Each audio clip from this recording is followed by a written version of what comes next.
আবর্জনায় নাজেহাল, তীব্র বিক্ষোভ স্থানীয়দের। কর্পোরেশনের উদাসীনতার জেরে স্থানীয়দের উপর নেমে এলো দুর্ভোগ। বেলগাছিয়ার আবর্জনা স্তূপকে ঘিরে পথে নামল বিক্ষোভকারীরা। মূলত বেলগাছিয়ার ভাগাড় বিপর্যয়ের আতঙ্ক কাটতে না কাটতেই নতুন সমস্যায় জর্জরিত স্থানীয় বাসিন্দারা। বিগত কয়েকদিন ধরে বেতর এলাকায় রাস্তার ধারের একটি ভ্যাট থেকে আবর্জনা সাফাই না হওয়ার কারণে সেই স্তূপাকার আবর্জনা ছড়িয়ে পড়ে গোটা রাস্তায়। দুর্গন্ধের কারণে রাস্তা দিয়ে হাঁটা চলা দায় হয়ে পড়েছে স্থানীয় বাসিন্দাদের। এলাকার বসবাসকারীর অভিযোগ, এই ঘটনায় কর্পোরেশন একেবারে উদাসীন। ফলস্বরূপ ক্ষুব্ধ স্থানীয় বাসিন্দারা রবিবার সকালে শরৎ চ্যাটার্জি রোড অবরোধ করে বিক্ষোভ দেখান।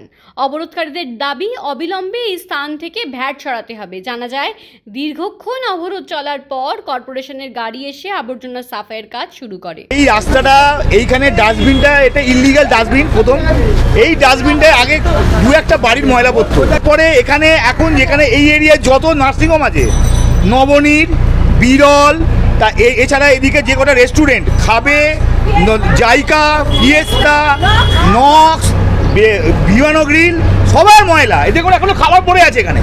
সব ময়লা এসে এখানে ফেলছে এবং পরিষ্কার করার নাম করে লাস্ট 4-5 দিন কোনো গাড়ি আসেনি। যার জন্য আজকে ময়লা রাস্তায় নেমে গেছে। লোকে এখানকার এই বাড়ির আশপাশের লোকেরা কেউ দরজা খুলতে পারছে না, এমন অবস্থা।